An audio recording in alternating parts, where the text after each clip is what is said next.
So is using cash in a cashless society good for you, good for society, or bad for you and bad for society? Actual cash, physical dollars. Is this good or bad for you in the economy? Today, we're going to discover why you might want to use cash or accept cash as a business owner and why you might not want to. What are some of the dangers of it? And we have the expert on this, Professor Jay Zagorsky from Boston University, who wrote the book, The Power of Cash, why using paper money is good for both you and society.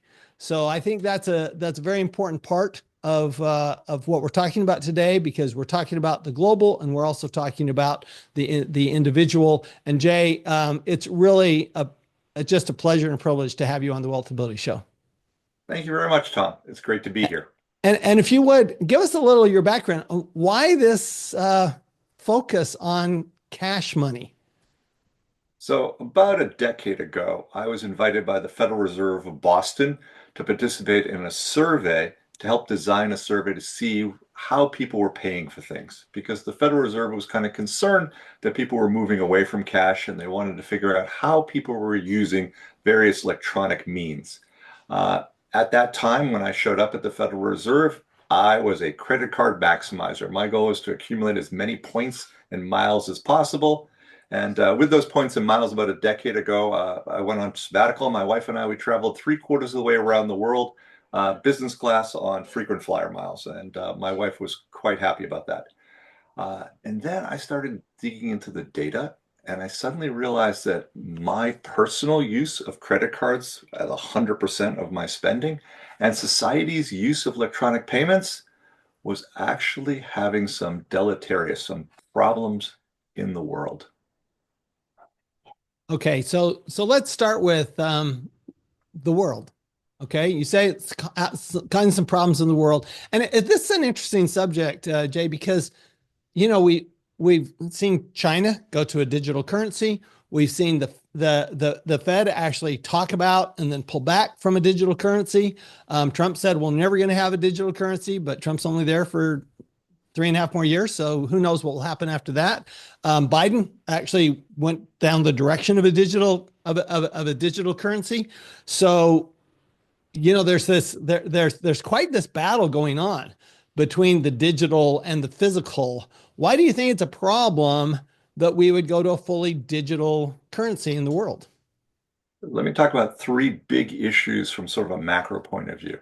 And the first one is privacy.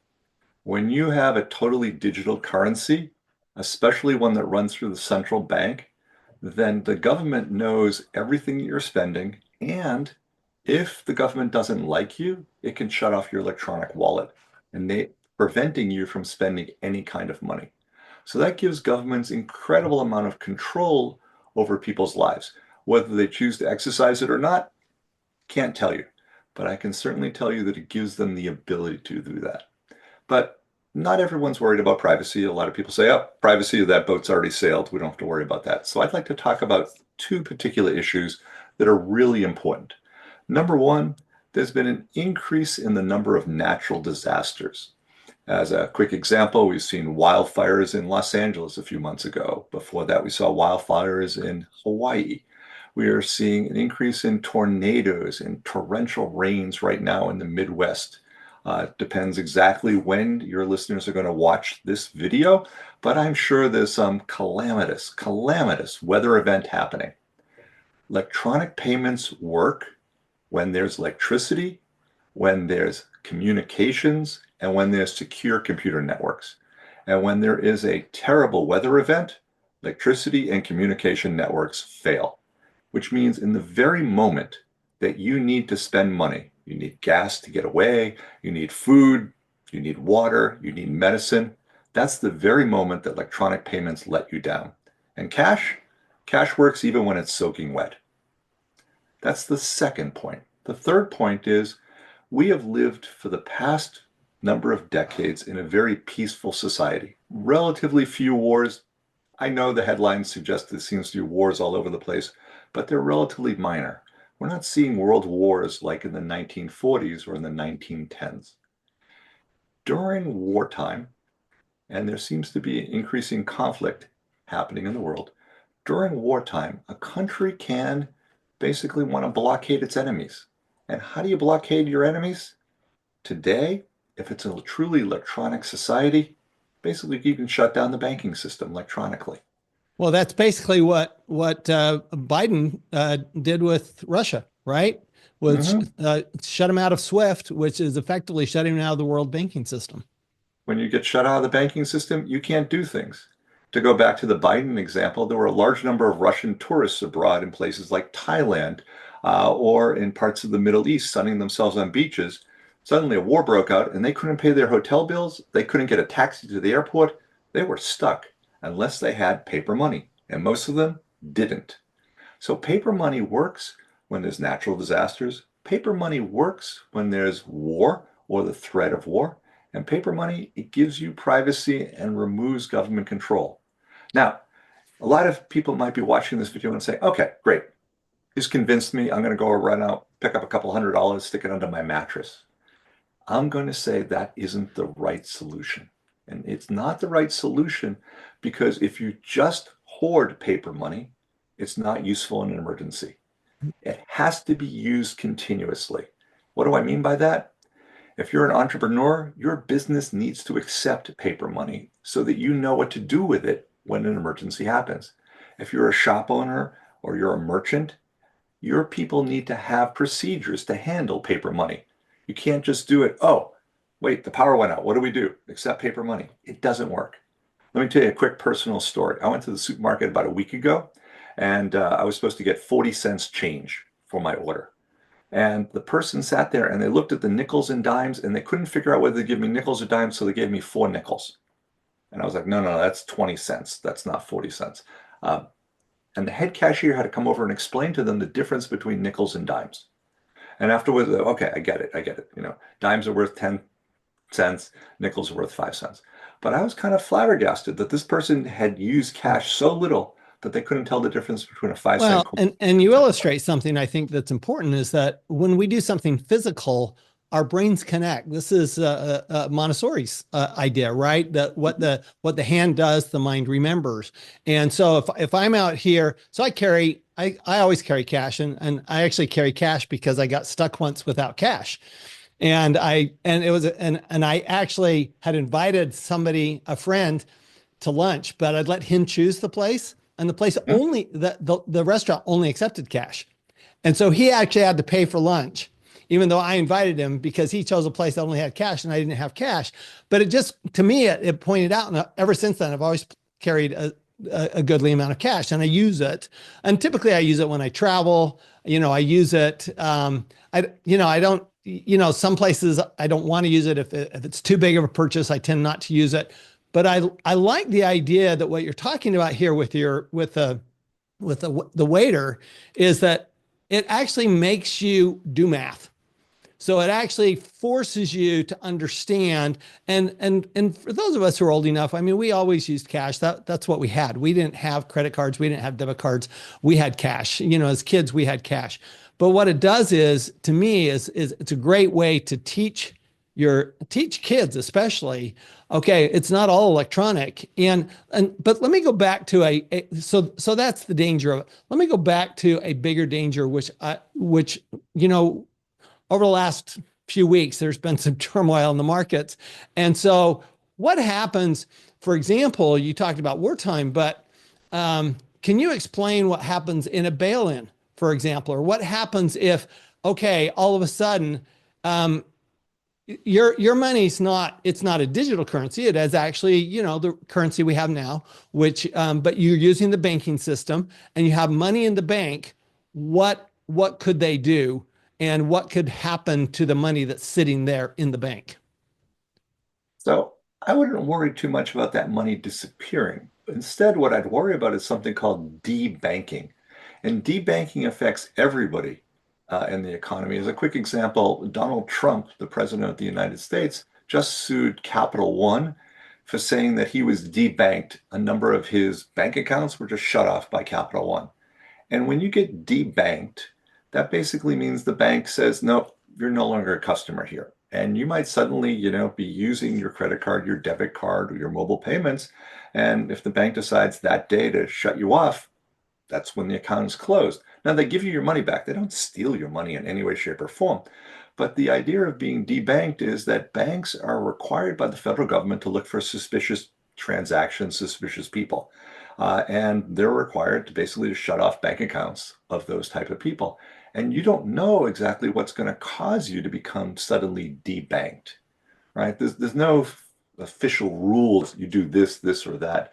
There's stories of people who've done, transfers of money to their relatives in a foreign country. Oh, that triggered being debanked. So if you have cash and you get debanked, well, it's not really a big problem. Now, I don't know exactly when people are going to listen to this podcast. I hope very quickly. But let me tell you a story of just a couple of years ago.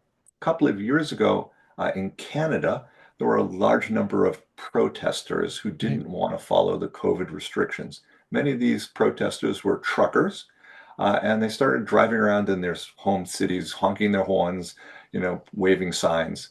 And many of them converged in Ottawa, which is the capital of Canada, and they started driving slowly in circles, honking the horns around Parliament. And the head of the Canadian government got very upset. He said that this was shutting down the institution of government, and he declared emergency measures. What were the emergency measures? He gave him the power to arrest the protesters. Now, we think of Canada as a liberal democracy, that people have the ability to protest, drive around slowly in their trucks, honking their horn. But what he did was even more insidious. He not only arrested the protesters, but he debanked them.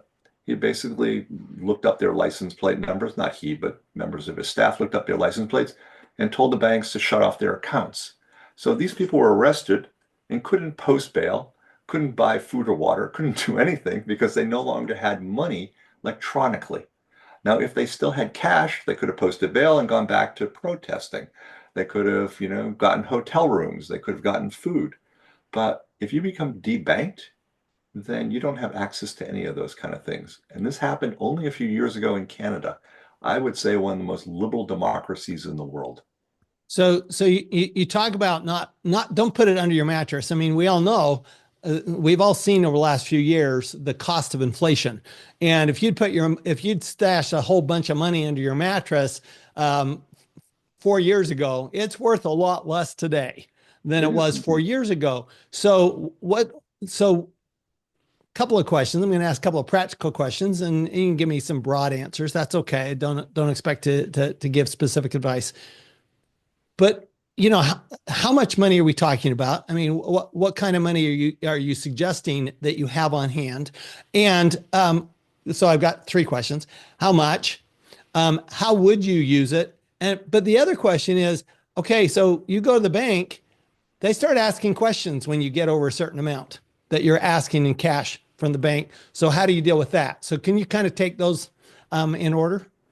So hopefully I can remember the order. I recommend having about 3 to 4 weeks worth of cash on hand. 3 to 4 weeks, or what you spend, so keep a quick track of how much you spend over, say, a month. And that's roughly the amount of cash. I don't recommend storing huge amounts of money in your home. In particular, I don't recommend storing huge amounts of money because if people rarely go to the bank, let's say they get out ten or $20,000, and then they only go to the bank, 6 months later, banks then start closing branches, banks start removing ATM Hmm. machines. So by going to the bank fairly frequently, say every couple of weeks, every 2 weeks, every 3 weeks to pull some money out, you're telling the bank, please keep these ATMs around. Keep having the ability for me to pull cash out of the banking system and put cash into the banking system. I recommend not only do people keep around 3 or 4 weeks worth of cash on hand for emergencies, but they also use cash at least once a week. If you use cash once a week, and I'm not telling you the amount, maybe it's just for a lunch, maybe it's for something else, you're telling merchants, you're telling shop owners, cash is important for me to keep using. Uh, I'll be honest, I do have a credit card in my wallet and I do use it. Uh, I use it roughly of all my purchases, and I've been keeping track over the last year. About 50% are done in cash and 50% are done electronically. Just sometimes I don't have enough cash on me. Quick example, I love going to Costco, the big box store, And Costco's a bit like a treasure hunt. Oftentimes I go in to buy one or two items. I have enough cash for those one or two items, and I walk out with, an entire shopping cart loaded to the brim. And my You're wife's not like, alone on that one, Jay. right. So, I have cash for roughly what I'm going to spend in Costco. And if they have some wild things that I really want, I just throw it in. I know I have a backup credit card there.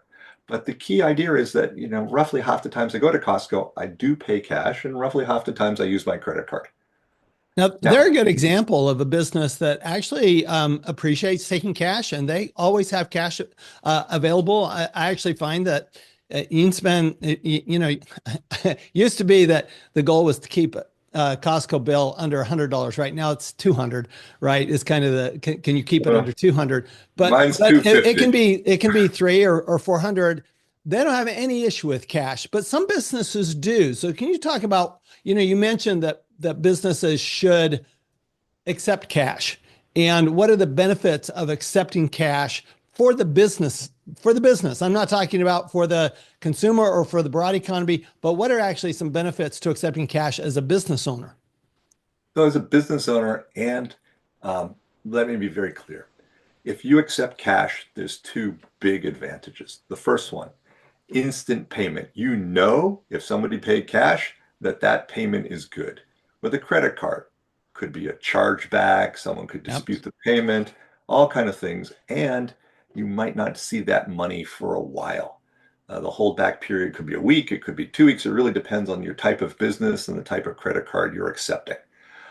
The second is you get to pass on lower prices. If Visa, MasterCard, whatever is charging you 2.5%, then most businesses increase their prices by 2.5%. If you're using one of the buy now, pay later systems, which guarantee payment, all right, so that there is no chargebacks, some of them are asking up to 5, even 6%. So, yes, accepting electronic payments allows your customers the freedom to pay with electronic means, and that helps many customers who don't have enough cash. But for you as a business owner, first, you're not guaranteed payment, and second, it costs you a fair amount of your profits to not accept cash, to accept electronic payments instead. So one of the issues, of course, is that presumes you have physical people physically coming into your business. So if you have a store, et cetera, that your Costco, people are physically there. What if you're not physically there? I mean, you mentioned in one of your articles, you told the story about trying to pay your taxes in cash and how challenging that was, and how you kept they kept trying to talk you out of it. Mm. I did. I tried paying my taxes in cash to the IRS. And as we record this, we're coming up pretty close to April 15th. And that was one of the most frustrating experiences of my life, especially since every piece of paper money that I've been using here in the United States basically says, this bill is good for all debts, public and private. And to me, my taxes are my biggest public debt. And I Right. tried to make it as simple as possible for the IRS. I went to the bank, got very crisp bills. I had exact amount. There was none trying to ask them to make change. I went in there with all the forms filled out. I'd done everything ahead of time. And they just were like, oh, this is very, very hard for us to accept cash. And it doesn't necessarily have to be hard to accept cash. And after I wrote that article, I got a number of emails and phone calls. And the most interesting phone call I actually had was from somebody who runs a marijuana dispensary in the West Coast. And she said, by law, I have to accept cash, Interesting. which means I have to pay the government. I'm trying to be an honest business owner. I have to pay the government, my taxes every single, both month and quarter, it depended which type of taxes she had to pay. Uh, and I try and bring cash in, and they're just not able to handle it. And I thought that was actually kind of a very interesting thing. Yeah, so they Because actually have a challenge accessing the banking system, and so I you, mean, it's a real problem for that industry. I know that I know of cases like that. Let me ask you a question. Why do you think, Jay, that why don't governments want to accept? Why do they make it hard? Why do businesses make it hard? How does it benefit them to make it hard for you to pay cash? So let's deal with the government one first, and then we'll deal with the business one second. Governments, I think, are under a misplaced idea, and that wrong idea is that if we make everything electronic, it's relatively easy to track everything, and the amount of cheating in society, the amount of criminal activity in society will go down. And what I'd like to ask your listeners is this. Imagine there's a number of drug cartels out there in the world, number of mafiosa, sex operations, gambling, these kind of things. If we eliminated cash, do you think the drug cartels would say, oh, there's no more cash in society, let's just close up shop and go home? Would we talk to the mafia and say, okay, there's no more paper money, we're just going to stop all of our illegal activities? And I think the answer is pretty simple, that it doesn't matter whether cash exists or not, that people are going to be, who want to be corrupt are going to be corrupt, whether paper money exists or not. And if Well, people and yet, honestly, have you ever had a contractor at your house that said, "Hey, it's $120 if you give a credit card, but or a check, but it's $100 if you pay cash." You know full well that that's because they're not going to report that $100 on their income tax. I do, but if we eliminated cash, that contractor would probably come up with another way of basically trying to cheat the IRS. That people who are interested in cheating the IRS are going to cheat the IRS whether paper money exists or not. There you go. And the simplest story that I'd like to tell your listeners is a couple of years ago, the government of India was very concerned about people cheating on taxes, people using cash in the cash economy. And what they did is in a single stroke, they eliminated 86% of all their high value bills. So basically, all high value, 86% of their money, basically took all the high value bills out of circulation instantaneously and said, sorry, you have to take your old high value bills, come to the bank and explain to us if you have more than a relatively small amount of money, where you got this money from. Okay. Very simple idea. Let's eliminate all tax cheats. Let's bring all that cash into the, we'll call it the, into the day of light or the day. All right. What happened? No change in tax revenues. All right. Some serious analysis were done a couple of years after the fact, and the Indian government did not pick up any more tax revenue. So that was an example in the real world where a major country, not a small one, but a major country basically wiped Well, almost all cash off the table, introduced a new type of bills, and they didn't see any increase in tax revenue. the euro has done that. The U.S. has eliminated some of the larger currencies. There's been talk about the U.S. eliminating the $100 because they are worried about counterfeit, and that's where the $100 bill is what is used the most in large illicit transactions.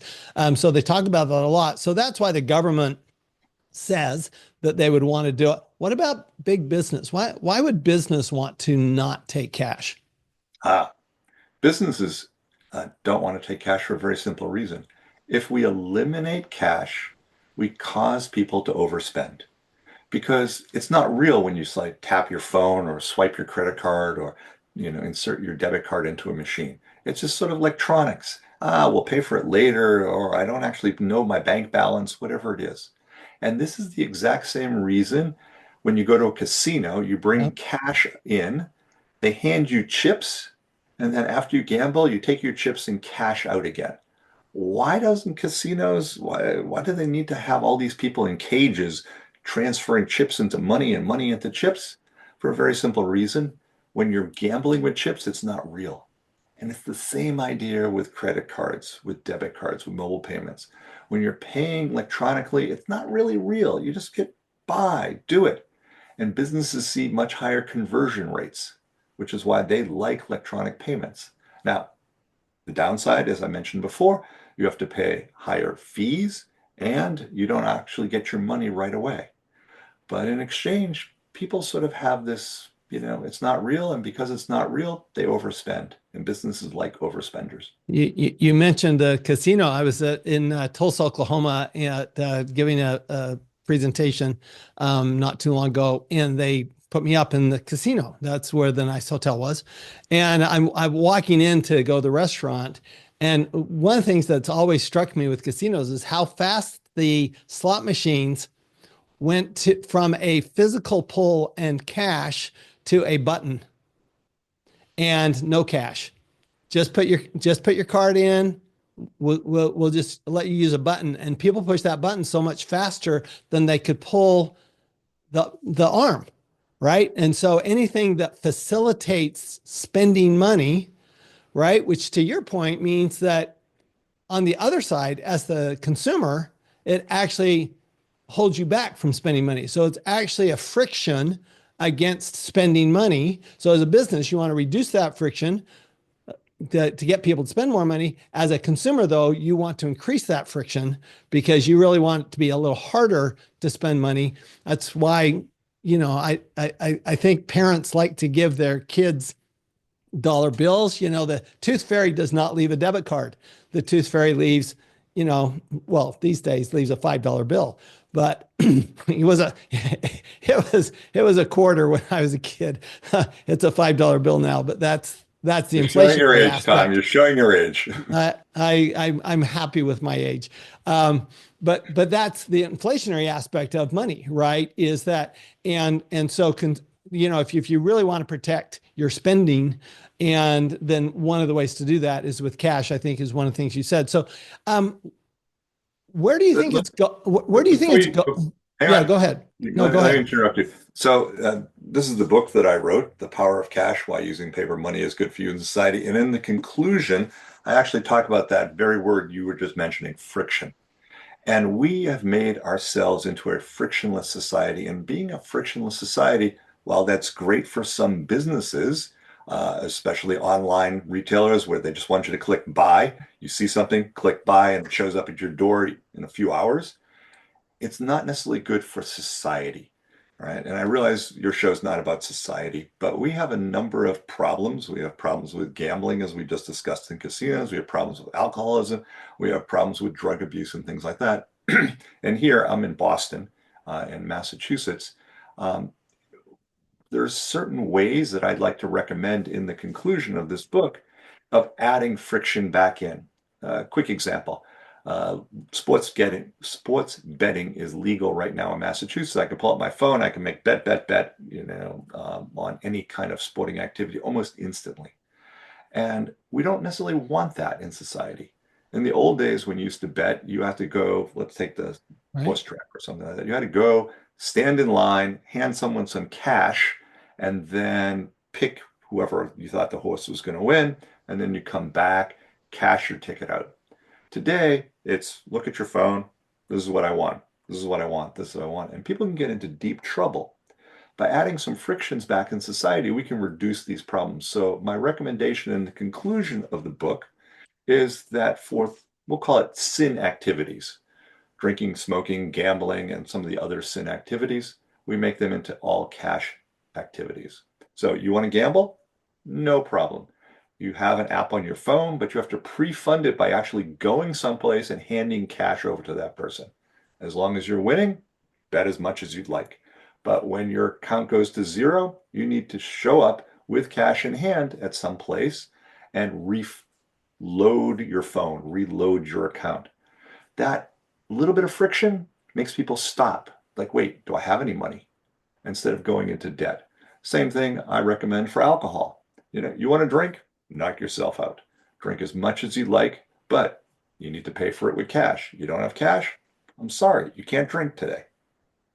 Well, it's the same reason I like to see taxes actually show up and you having to pay tax instead of having it be withheld. To me, it's the same issue, right? Out of sight, out of mind. And Mhm.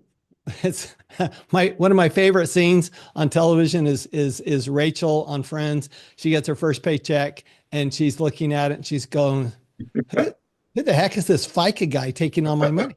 Right. Exactly. And that's the issue is that we don't see it. And if we don't see it, we don't pay attention to it. And cash actually helps us to pay attention to it. So I love this discussion, Jay. I love what you're doing. Again, the book is The Power of Cash. I'm a big believer. I, I've been keeping cash on hand. I use cash. So I think it's a really valuable tool. And I think using physicality is actually a really good way from a CPA's viewpoint. I'm an accountant. It's a really good way to kind of train your brain as to, okay, do I really want to spend this money? Is it really something I want to do? Because I'm going to hand over something physical as opposed to just tap my phone or tap my credit card. Thank you, Jay.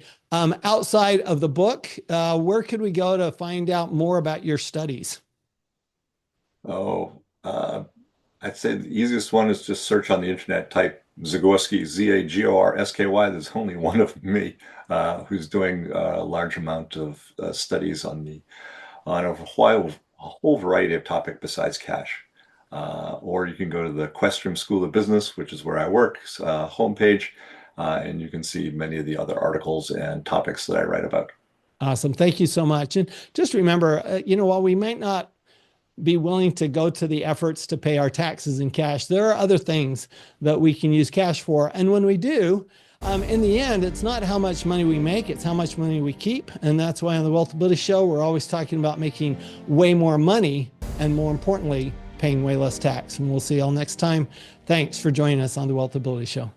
This podcast is a presentation of Rich Dad Media Network.